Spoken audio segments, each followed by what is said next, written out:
గౌరవ అధ్యక్షులకు ఇక్కడున్న సహచర సభ్యులందరికీ కూడా నేను సభలోకి వచ్చిన తర్వాత శాసనసభ వ్యవహారాల శాఖ మంత్రి గారిది చైర్లో కూర్చుండి నిరసన తెలిపిన ప్రోటోకాల్ వయలేషన్ అవుతుంది అని చెప్పి పక్కనున్న పెద్ద సీనియర్ మోస్ట్ నాయకులు తుమ్మల నాగేశ్వరరావు గారు కూడా అన్నారు.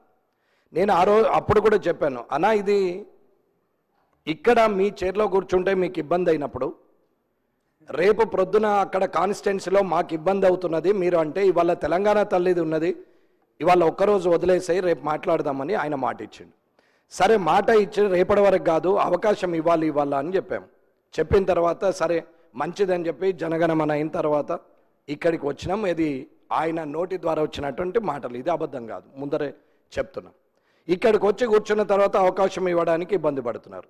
సరే ఇవాళ తెలంగాణ తల్లి విషయం మాట్లాడుతున్నారు కాబట్టి దాని మీద నేను రాజకీయం చేయడం కానీ అవాకులు చవకులు పేలడం కానీ అనవసరమైన పనులు మాట్లాడడం కానీ నాకు అవసరం లేదు. ఎందుకంటే ప్రజల మంచి చెడ్ల గురించి ఆలోచించే వ్యక్తిగా, ఒక మంచి లెజిస్లేటివ్ అసెంబ్లీ మెంబర్గా ఫ్యూచర్లో జనానికి కూడా ఒక మార్గదర్శకంగా ఉండాలని వచ్చినమే తప్ప కొత్తగా కాదు, తెలియక కాదు, మాకేమీ అనుభవం లేక కాదు. 25 ఏళ్ళు రాజకీయ అనుభవం ఉంది, ఓడిపోవచ్చు, గెలవకపోవచ్చు, రాకపోవచ్చు, కానీ అనుభవం లేని వ్యక్తిని అయితే కాదు. కానీ ఇక్కడికి వచ్చినాక శాసనసభ వ్యవహారాల శాఖ మంత్రి గారు సమయం ఇవ్వలేదు, మీకు చెప్పలేదు, మీరు నాకు అవకాశం ఇవ్వట్లేదు. సరే నేను అడిగేది సూటిగా అధ్యక్ష, రేపు అన్నా నేను అనేది రేపు నాకు ఈ ప్రోటోకాల్ విషయంలో కానీ వైలేషన్ విషయంలో కానీ మంత్రులు చేస్తున్నటువంటి పనుల విషయంలో కానీ నేనెవరిని నిందించడానికి మాట్లాడలేదు. నాకు ఎమ్మెల్యే అనే పదానికి జరుగుతున్న అవమానం గురించి మాట్లాడుతున్నాం. ఇలా వెంకటరమణారెడ్డి ఉంటాడు, రేపు వెంకటయ్య ఉంటాడు, అదేం పెద్ద పర్మనెంట్ కాదు. ఇక్కడ ఉన్నాడు అక్కడ ఉంటాడు, అక్కడ ఉన్నాడు ఇక్కడ ఉంటాడు, ఇక్కడ ఉన్నాడు అక్కడ కూడా ఉంటుండొచ్చు టైం వస్తే, దాంట్లో ఏం సమస్య లేదు. కానీ ఇవాళ ఇవాళ ఇవాళ ఇవాళ ఆలోచన ఉండాలా. రేపటి అవకాశం ఇవ్వము అని అంటే మాత్రం రేపు ఊరుకోనేది లేదు అధ్యక్ష. నేను 8 నెలల క్రితము ప్రివిలేజ్ కమిటీకి ఇచ్చాం.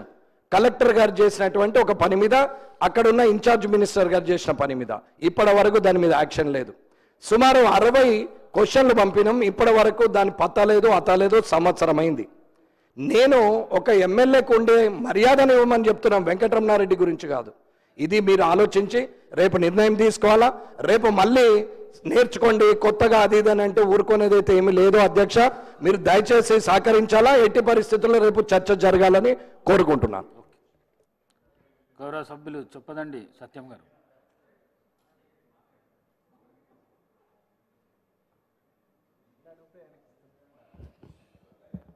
అధ్యక్ష,